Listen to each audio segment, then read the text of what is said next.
ಕಾಮಧೇನು ಕಲ್ಪವೃಕ್ಷ ಗುರುರಾಘವೇಂದ್ರರು ಈಗಿನ ಕಲಿಯುಗದಲ್ಲಿ ಭಕ್ತಾದಿಗಳು ನೆನೆಸ್ಕೊಂಡ ರೀತಿಯಲ್ಲಿ ಸಂಕಲ್ಪ ಮಾಡಿ ಅವರು ಬೇಡದ್ದನ್ನೆಲ್ಲ ಕರುಣಿಸ್ತಾ ಇದ್ದಾರೆ. ಈ ಕ್ಷೇತ್ರದಲ್ಲಿ ನಾವು ಸುಮಾರು 21-22 ವಾರಗಳ ಮೂಲಕ ನನ್ನ ಮಗ ಸೇವೆ ಮಾಡ್ತಾ ಬಂದಿದ್ದಾನೆ. ಅವನ ಜೊತೆಯಲ್ಲಿ ಕೂಡ ನಾನು ಕೂಡ ಸೇವೆ ಮಾಡ್ಲಿಕ್ಕೆ ಬಂದಿದ್ದೇನೆ.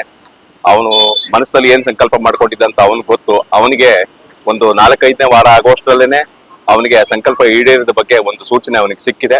ನಾವು ಕೂಡ ಈಗ ಆ ಸಂಕಲ್ಪದ ವ್ರತವನ್ನ ಪೂರ್ತಿ ಮಾಡಿ ಈ ದಿವಸ ಹೋಮ ಕಾರ್ಯಕ್ರಮವನ್ನ ಇಟ್ಕೊಂಡಿದ್ರು. ಅದರಲ್ಲಿ ಭಾಗವಹಿಸೋದಕ್ಕೆ ಕೂಡ ಬಂದಿದ್ವಿ ನಾವು. ಹೋಮ ಎಲ್ಲ ಅಚ್ಚುಕಟ್ಟಾಗಿ ನಡೆಯುತ್ತೆ. ದೇವಸ್ಥಾನದ ಬಗ್ಗೆ ಎರಡು ಮಾತಿಲ್ಲ, ರಾಯರ ಶಕ್ತಿ ಬಗ್ಗೆ ಎರಡು ಮಾತಿಲ್ಲ.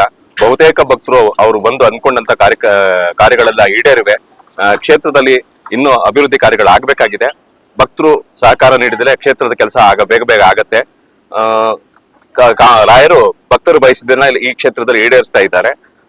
ಮಹೇಶ್ ಅಂತ ಅಂದ್ಬಿಟ್ಟು, ನಾನು LIC ನಲ್ಲಿ ಕೆಲಸ ಮಾಡ್ತೇನೆ, ಇಂದ್ರನಗರ್ ಬ್ರಾಂಚ್. ನಾನು ಇಲ್ಲಿಗೆ ರೆಗ್ಯುಲರ್ ಆಗಿ ಬರ್ತಿರ್ತೇನೆ. ನಮ್ಮ ಕುಟುಂಬ ಎಲ್ಲ ಕೂಡ ಇಲ್ಲಿಗೆ ರೆಗ್ಯುಲರ್ ಸೇವಾ ಕರ್ತೇವೆ ನಾವು. ಕಾಯಿ ಕಟ್ಟೋ ಕ್ಷೇತ್ರ ಅಂತಂದ್ರೆ ಬೇರೆ ಕಡೆ ಒಂದು ಪದ್ಧತಿಯನ್ನು ಮಾಡ್ಕೊಂಡ್ ಬಂದಿದ್ದಾರೆ. ಈ ಕ್ಷೇತ್ರದಲ್ಲಿ ಕಾಯಿ ಕಟ್ಟುವಂತದ್ದು ಬಂದಿದೆ. ಯಾಕೆಂತಂದ್ರೆ ರಿಸಲ್ಟ್ ಕೊಟ್ಟಿದ್ದಾರೆ, ರಾಯರು ರಿಸಲ್ಟ್ ಅನ್ನ ಕೊಟ್ಟಿದ್ದಾರೆ. ನರಸಿಂಹ ಜೋಶಿ ಅವರು ಅದನ್ನ ಒಂದು ಕಾಯಕವಾಗಿ ಮಾಡ್ಕೊಂಡ್ ಬಂದಿದ್ದಾರೆ. ಅನ್ಕೊಂಡಂತ ಕೆಲಸಗಳೆಲ್ಲ ಈಡೇರಿವೆ. ಬಹುತೇಕರು ಇಲ್ಲಿ ಬರುವಂತವ್ರು ಪರೀಕ್ಷೆ ಪಾಸ್ ಆಗ್ಲಿ ಅಂತ ಬರ್ತಾರೆ, ಉದ್ಯೋಗಗೋಸ್ಕರ ಬರ್ತಾರೆ, ಮದುವೆ ಆಗ್ಲಿ ಅಂತ ಬರ್ತಾರೆ. ಅನ್ಕೊಂಡಿದ್ದವ್ರಿಗೆಲ್ಲ ಅನ್ಕೊಂಡಿದ್ದು 21 ವಾರ 18 ವಾರ ಈ ಸರದಿನಲ್ಲಿ ಈಡೇರಿದೆ.